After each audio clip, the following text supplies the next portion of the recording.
No livro Busca e Acharás, nós temos essa informação. A palavra de bondade é sempre semente de luz. No boletim médico espírita de 1996, no item 11, serviu até para que a reunião dos médicos debatessem sobre esse assunto aqui. O médico, sem aperceber, pode ser a causa mais ou menos grave em grande número de indivíduos. Como? Nós vimos em cima a palavra de bondade. Porque muitas vezes um diagnóstico ele não pode ser passado brutamente para o paciente. Precisa considerar a condição receptiva daquele que está fazendo a consulta. Da mesma forma que aqueles que dirigem os centros espíritas precisam ter tato, precisa ter senso para poder conversar com aqueles que chegam. Por exemplo, diante de uma perturbação, diante de uma interferência espiritual, de uma obsessão, muitas vezes, principalmente quem vê, ele costuma já dizer tudo. Isso é muito prejudicial para aquele que está chegando. Muitas vezes abala a parte psíquica e a pessoa, em vez de melhorar, ele cria mais problemas ainda. Despreparado só pensa na doença. O médico tem que pensar na saúde do paciente. São temas que foram tratados nessa reunião. Ele tem que sempre incentivar a cura. E não só pensar na doença e diagnosticar e falar isso, aquilo outro, para que a pessoa não fique impressionada. Desinteresse para atender os aspectos espirituais. Felizmente, hoje, nós temos muitos médicos espíritas, inclusive aqui no Chico Xavier. Porque se o médico vai analisar só a parte material, ele esquece a parte mais importante. Por que nós colocamos no título mediunidade e medicina? Porque a mediunidade, ela está em todos os campos dos segmentos terrestres. Não importa aquilo que nós estamos fazendo. Principalmente o médico. Todos os médicos, eles têm uma assistência maior. Por quê? Porque estão lidando com a saúde. Uma pessoa sem saúde, ele está desestruturado. E sempre tem a interferência espiritual em cima, porque nós somos espíritas, nós acreditamos na reencarnação. Se existe a reencarnação, existem vidas pretéritas. Se existe vida pretérita, se a pessoa tem algum problema, nós vamos citar um pouco mais para frente, parte genética, uma série de coisas, ele tem coisas a resolver. Nós não estamos aqui por acaso, todos nós temos alguma coisa para acertar, e todos nós temos alguma coisa para fazer a benefício do próximo. A posição vaidosa da conduta profissional. O médico, eu cheguei para pegar na mão dele, um médico novo até, ele falou, médico não pega na mão de paciente. E não foi na pandemia, não, foi bem antes da pandemia. Então, a arrogância, muitas vezes, o título, muitas vezes a pessoa faz questão de ter o DR na frente, ele esquece do compromisso espiritual. A medicina é uma missão na Terra. Assim como o médium também, ele é um missionário, devedor. Eu sempre comento aqui, o médico bom, o médico caridoso é aquele que já foi médico numa outra encarnação e muitas vezes ele faliu. Ele vem repetindo a profissão. Então ele tem experiências anteriores, ele tem intuição, ele tem sempre ajuda. O doutor Andir sempre comenta comigo o seguinte, quando ele vai fazer uma cirurgia, sempre ele pede ajuda espiritual. E muitas vezes ele vê que ele está agindo ali por uma impulsão de alguém invisível que está junto com ele. Nós sabemos que são os médicos espirituais que estão assessorando os médicos que estão no corpo físico. Leon Denis. Problema do ser, do destino e da dor.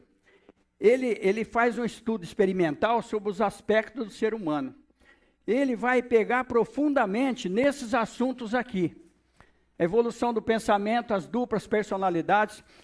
Por que a pessoa tem dupla personalidade? Ora é ele, ora é alguém que está induzindo ele. Então são como se fosse duas ou mais pessoas num corpo só. Ele tem altos e baixos, ele muda de humor. Esse livro aqui é um livro importantíssimo do Leon Denis. consciência profunda, renovação da memória, as vidas anteriores e sucessivas. Eu tive a oportunidade de ter bastante contato com o Dr. Nubor Facuri. Ele escreveu esse livro.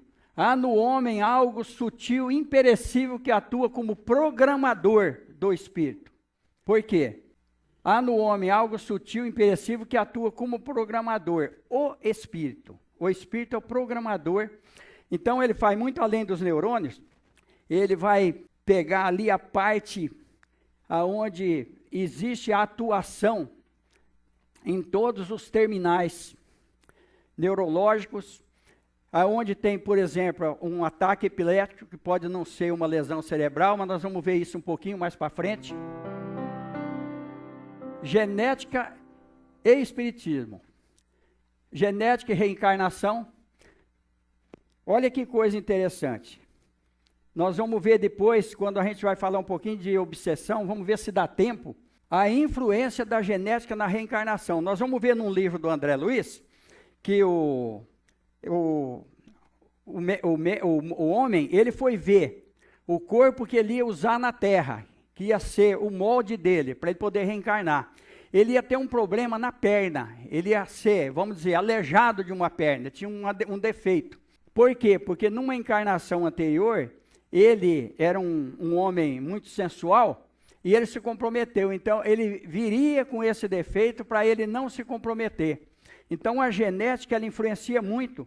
A genética, ela é um auxílio para o progresso do espírito encarnado. Vai falar de perispírito, que nós vamos citar um pouco mais para frente. Matrizes genéticas, formação celular, hereditariedade, DNA, clonagem. Quando surgiu a clonagem, todo mundo ficou assustado. Quem é espírita, não. Nós sabemos que tudo que acontece na Terra é porque tem a permissão de Deus. Até as coisas erradas, porque nós temos o livre-arbítrio. Só que o que Jesus fala? A semeadura é livre, a colheita é obrigatória. Embriões congelados, aborto, eutanásia, são assuntos tratados nesse livro, assuntos interessantíssimos, que é da alçada da medicina e também da espiritualidade. A doutrina espírita traz para nós um entendimento fantástico em cima de tudo isso aí. Doação de órgãos e transplante. Olha que nós vamos ver aqui.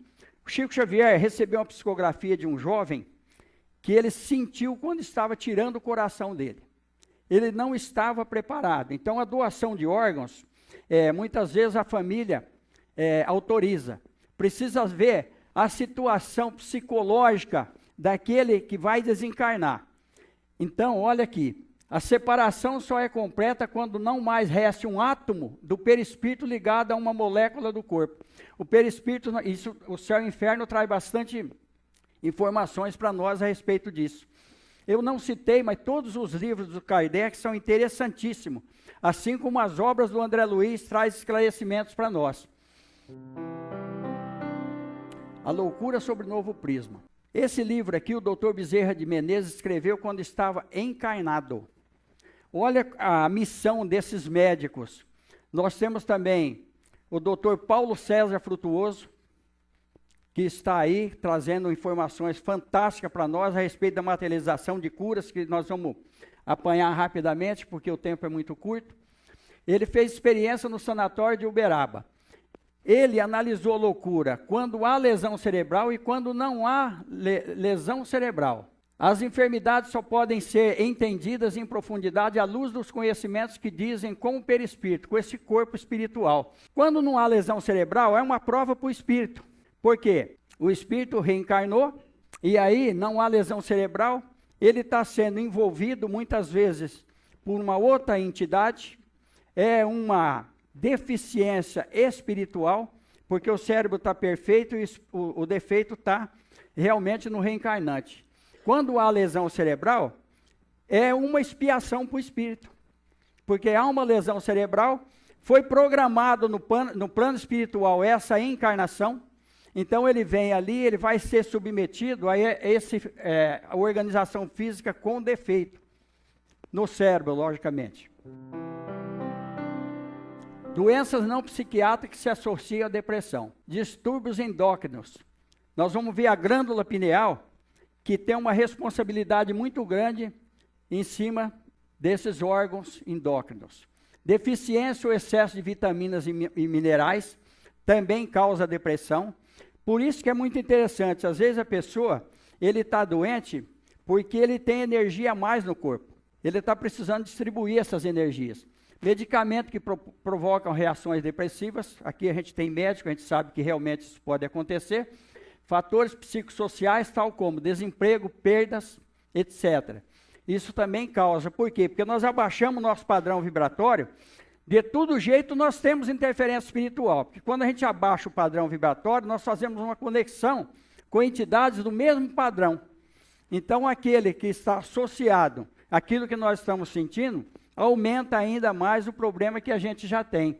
E fatores genéticos. Dr. Inácio Ferreira, ele publicou esse livro quando ele estava encarnado. Novos rumos à medicina. Nós não colocamos nada aqui, porque ele fez experiência com um paciente no Sanatório Espírita de Uberaba. Entrem na internet, vejam esse livro, nós vamos ver fotos, nós vamos ver como que o tratamento espiritual modifica, pode até curar. Nós tivemos uma experiência no Hospital Psiquiátrico aqui de Americana, no Ceará, onde a gente tinha o tratamento físico com os médicos e a gente tinha o tratamento espiritual. O Kardec fala da evocação dos espíritos. Por exemplo, se a gente tiver médium com condições e com capacidade, nós podemos evocar o espírito. A gente fazia isso no Ceará. Como que nós fazíamos isso? Tinha lá uma ficha do paciente com o médico, tinha uma outra ficha com o histórico do paciente e era trazido para as nossas reuniões de desobsessão. A gente analisava a ficha, evocava o paciente. Se ele estivesse dormindo, ele vinha na reunião.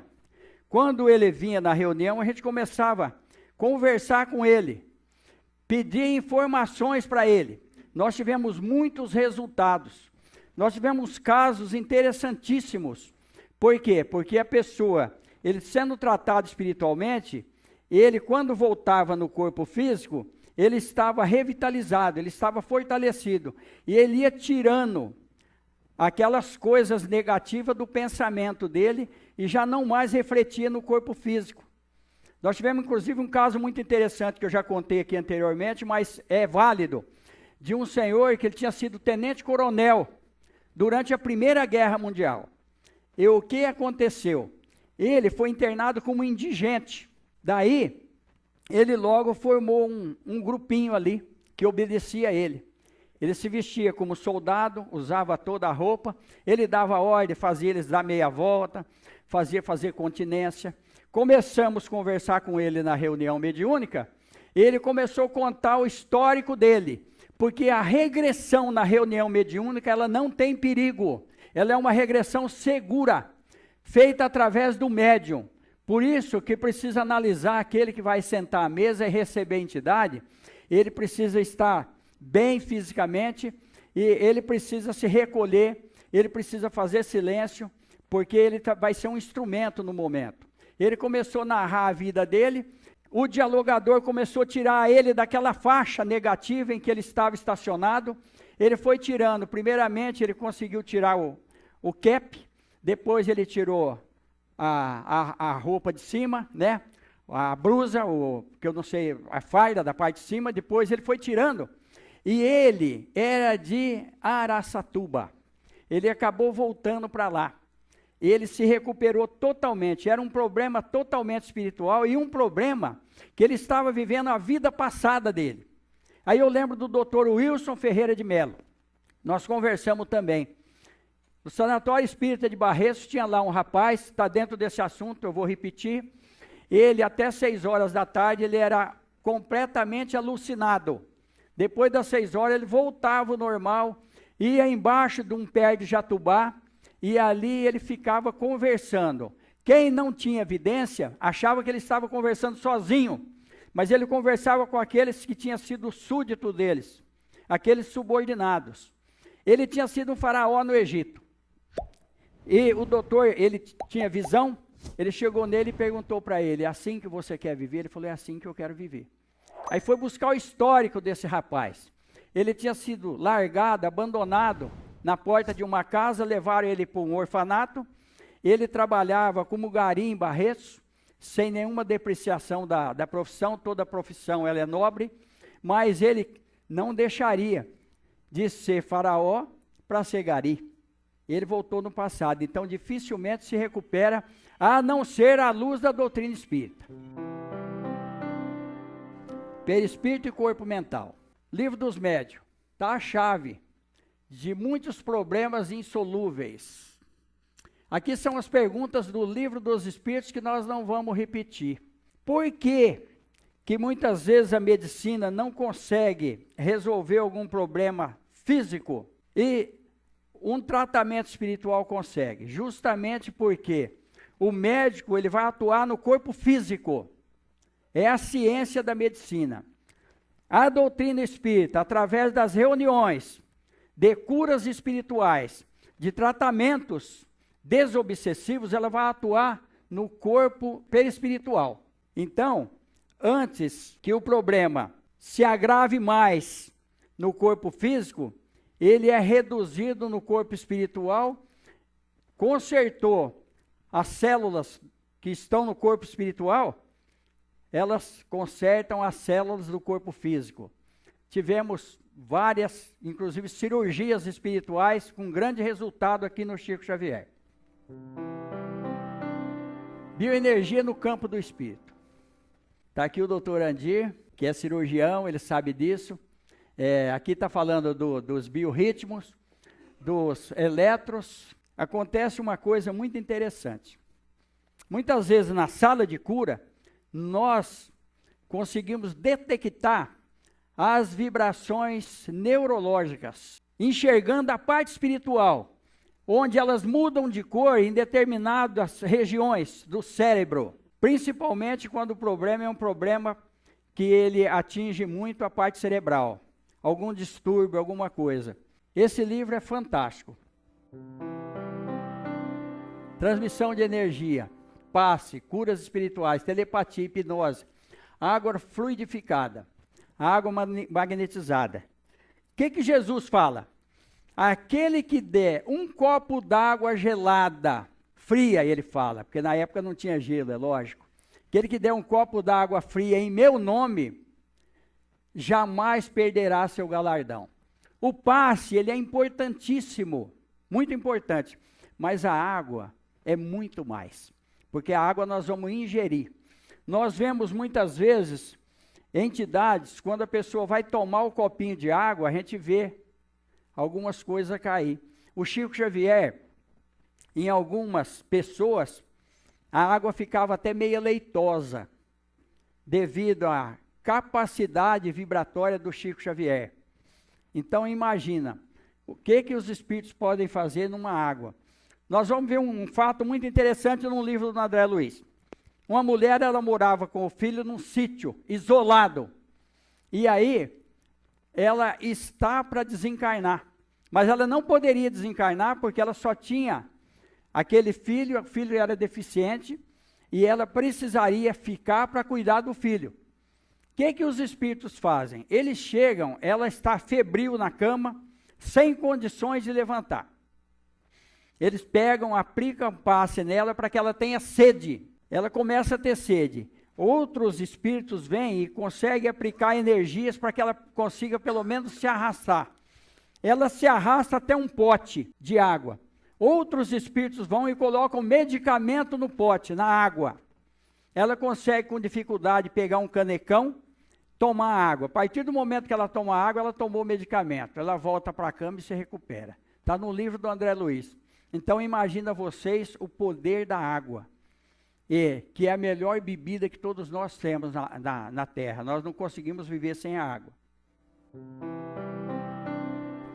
Nós vamos falar das obsessões. Autoinduzida, as fraquezas e o meio de vida. Então induz a gente. As fraquezas e o meio de vida, a gente vai perdendo muitas vezes o ânimo, a gente vai não acreditando mais. Quando a gente perde a nossa capacidade de entender que nós somos capazes de superar qualquer coisa, nós podemos modificar uma situação de uma hora para outra, nós começamos a perder terreno. As provocadas, agente físico, barulhos, ruídos, etc. Isso daqui é uma coisa terrível, porque a pessoa que ouve barulho, é muito difícil porque ele ouve dentro do ouvido. E eu muitas vezes, dentro da cabeça, não tem como. Você pode tapar o ouvido, você pode fazer o que quiser, você continua ouvindo. Então são espíritos que aproveitam a situação. Encarnados, muitas vezes nós recebemos interferência de encarnados. A maior parte das obsessões, eu comentei aqui anteriormente, nós recebemos de pessoas encarnadas, que muitas vezes não concordam conosco. Tem pessoas que têm raiva da gente, a gente nem sabe por quê. E muitas vezes a gente não tem simpatia com uma pessoa e não aconteceu nada entre nós e ela. São vibrações. Então essas vibrações atingem realmente e acabam atingindo o corpo físico. Também nós temos a interferência por entidades espirituais, afim, sem saber que está prejudicando. O Divaldo conta a história do irmão dele. O irmão dele faleceu e encostou nele, ele não conseguia andar mais. Ele teve um problema nas pernas e ficou na cama. E aí ele ia ficar na cama mesmo, porque o irmão deitava do lado dele. Aí, uma senhora foi lá, ela conhecia a parte espiritual, ela viu o irmão dele junto e falou, ele não tem nada, é o irmão dele que está com ele aí. Então daí o que aconteceu? Afastou o irmão dele, ele se recuperou. Nós tivemos um caso muito interessante na Nova Americana, que eu não vou citar o nome, porque é uma pessoa muito conhecida. Aconteceu um fato lá muito interessante. O senhor faleceu, até um homem novo ainda, e ele gostava muito de um banquinho. E a mulher dele, como ele gostava muito do banquinho, trouxe o banquinho para dentro do quarto. Ele morava de frente ao grupo da Nova Americana. O Paulo, não sei se lembra disso, que a gente estava lá no Ceareiros, quando nós fomos atender essa situação. Ela foi para a cama e não andava mais. E parou de comer. Ela ia desencarnar. Aí alguém foi lá, e a gente foi lá visitar essa senhora. Quando eu cheguei lá, eu vi o marido dela sentado no banquinho, olhando ela em cima da cama. Interessante que ele não só olhava ela, não. Tinha um halo, meio pardacento, que envolvia o corpo inteiro dela. Como se fosse um piche, mas de uma cor um pouco mais clara. E ela não levantava. Aí eu falei para ela, a senhora tem que tirar esse banquinho, e o marido da senhora está sentado no banquinho aí. Tirou o banco, conversamos com ele, ele comunicou em uma das nossas reuniões mediúnicas, acabou o problema da mulher. Ela até arrumou outro esposo, ficou mais feliz. Perseguição de outras encarnações, porque nós temos inimigos de outras encarnações e amigos de outras encarnações. Então, muitas vezes, um espírito que viveu conosco numa outra encarnação, ele vem, e olha que coisa interessante, quando nós dormimos, nós desligamos do corpo parcialmente. Muitas vezes, durante um bom tempo, nós não temos nada, não sentimos nada, estamos tranquilos. De repente, nós começamos a sentir alguma coisa, alguma interferência, alguma depressão. Quando a gente dormiu e foi no plano espiritual, nós encontramos com esse desafeto no plano espiritual. Ele acompanha e aí ele descobre o endereço. Se o casal for um casal frio, mediunicamente falando, e tiver alguma criança que é sensível, ele passa a atuar na criança. Atuando na criança, ele vai atuar no casal. Glândula pineal. Olha que coisa interessante. Por que diminui a luz no centro espírita? Por quê? A glândula pineal, que é a porta da espiritualidade para a parte física, ela funciona mais no escuro. Por isso que muitas vezes, quando a pessoa começa um problema obsessivo, ele abriu essa porta para a espiritualidade, ele fez a conexão com obsessores. Aí ele tem medo de dormir no escuro. Ele tem medo do escuro. Na sessão de materialização, ela é feita totalmente no escuro, porque o espírito que se materializa, ele tem luz. Então, a gente pode acompanhar. Eu tive a oportunidade de assistir. Aonde ele vai clareando. Agora, nas nossas reuniões, nós precisamos usar a luz aqui ultravioleta e usar outra luz lá dentro de uma cor diferente, porque lá a situação é diferente, para que a gente possa abrir esse leque para o plano espiritual. receber as informações do plano espiritual, é a glândula da mediunidade. O doutor Sérgio Felipe, ele é fantástico, ele está fazendo um trabalho, não só o trabalho no campo da medicina, no campo da ciência médica, mas também na espiritualidade, dando aula, inclusive, na Universidade de São Paulo, falando da parte espiritual, falando da doutrina espírita, dentro da universidade. Muitos médicos agora estão aderindo, porque não tem como fugir disso daí. Não tem outro caminho a não ser a conexão medicina, mediunidade e espiritualidade. Porque de todas as formas nós estamos sendo influenciados pelas entidades espirituais, dependendo da nossa vibração. O espiritismo dá condição para que a gente saia de uma situação negativa para uma situação positiva. Que jeito? Trabalhando nos nossos pontos fortes, naquilo que nós temos de melhor. Aquilo que nós temos de pior, não precisamos falar nada que os outros falam da gente. Então, o que acontece conosco? Vamos ver aquilo que eu tenho de bom e ver se eu faço alguma coisa com aquilo que eu tenho de bom. Aquilo que está interferindo na minha vida, eu vou fazer uma análise.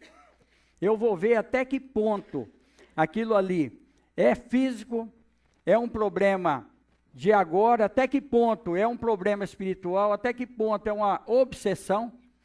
Por isso que a regressão de memória, ela pode trazer algumas coisas negativas também. Porque nós podemos pegar algum desafeto do passado e trazer para o presente. O Hermínio Miranda, ele fazia muita regressão de memória. Ele teve problema com um rapaz. Eu atendi um rapaz aqui em Americana, que ele tinha um problema muito sério. Ele odiava o pai dele. Odiava, mas odiava terrivelmente o pai dele. Ele começou a ter problemas depressivos, começou a não querer aceitar, não ficava em casa, pediu para ser mandado embora do emprego, parou de estudar. Ele foi fazer uma regressão em Campinas, numa médica lá que cobrava inclusive muito caro. Ele fez a regressão, ele descobriu o passado, que ele tinha sido filha do mesmo pai, tinha sido estrupada e tinha sido morta pelo mesmo pai que agora veio para reconciliar. O que aconteceu com ele? Aí ele partiu para o suicídio. Deu muito trabalho. Hoje esse rapaz está nos Estados Unidos, mas ele não se recuperou totalmente mais, se desligou da família. A regressão fez mal para ele. Por quê? Porque o terapeuta não estava em condições de fazer a regressão. A mesma coisa aqueles que dirigem centros espírita. Como nós estamos no centro espírita, nós não podemos deixar de falar isso. Muitas vezes nós somos rigorosos com aquele que chega. Aqui nós temos uma disciplina. Aqui não pode fazer isso, não pode fazer aquilo. O que acontece? Às vezes a pessoa está tão necessitada que ela está precisando de ajuda, ela precisa trabalhar na doutrina espírita. O doutor Sérgio Felipe fala muito a respeito disso. E também o Paulo César Frutuoso. E outros que dirigem. Quando a pessoa chega, nós precisamos fazer uma avaliação da situação mediúnica dela. E não podemos usar uma disciplina rigorosa. Tem um livro do Chico Xavier que fala muito interessante daqueles dirigentes rígidos, que ele não sai e não deixa o outro entrar. Ele está dirigindo com mão de ferro, mas todos vão desencarnar, todos. E muitos estão encarnados, mas esqueceram de deitar, porque a situação é precária. Tem instituições que a pessoa, ele falta uma reunião, se ele estiver participando da mesa, na outra vez ele não senta na mesa, ele tem que ficar fora. Ninguém vai perguntar para ele por que ele faltou. Deixa ele fora da mesa. Quer dizer, isso está completamente fora daquilo que Jesus trouxe para nós. A doutrina espírita é a doutrina de Jesus. A doutrina de Jesus é a doutrina do amor. É aberta. Nós íamos entrar num outro campo aqui, falando do duplo etérico, falando das curas, como se processa tudo, mas não dá mais tempo, estouramos o tempo. Todos os livros estão aqui. Nós estamos vendo essa conexão aqui. De um corpo a outro, cria-se um campo. eletromagnético, é onde acontece todas as situações depressivas, de euforia, e uma série de coisas que não dá mais tempo da gente conversar hoje. Vamos partir para a segunda parte. Todos nós somos instrumentos de Deus, nós não estamos aqui à toa. Todos nós podemos auxiliar.